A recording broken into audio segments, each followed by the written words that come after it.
झारखंड के वजीर इरफान अंसारी ने निशिकांत दुबे के बयान पर कड़ा एतराज जताया है। उन्होंने सवाल किया कि BJP MP Nishikant Dubey supreme court से भी बड़े हो गए हैं क्या। उन्होंने कहा कि इस तरह की सोच बीजेपी के लोगों में ही देखने को मिलती है। उन्होंने कहा इस तरह की बयानबाजी काबिल मजम्मत है और ऐसे एमपी को फौरी बर्खास्त किया जाना चाहिए। उन्होंने ये भी कहा कि बीजेपी एमपी ने सुप्रीम कोर्ट पर जानिबदारी का इल्जाम लगाया, ये गलत है। आखिर मुल्क के अक़लियत समाज के लोग कहाँ जाएंगे।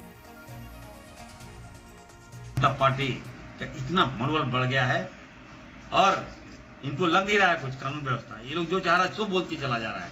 देश के प्रधानमंत्री को कहूंगा, आप कहां सो रहे हैं? क्या हो रहा है देश में? इसी के लिए जनता ने आपको राजपाट दिया है क्या?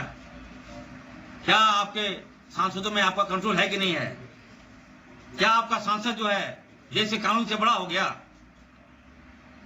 क्या आपका सांसद जो है, आप बता दीजिए कि प्रधानमंत्री से बड़ा हो गया? भाजपा वाले सुन लो, एकदम हद कर दिया, ये लोग हद पार कर दिया।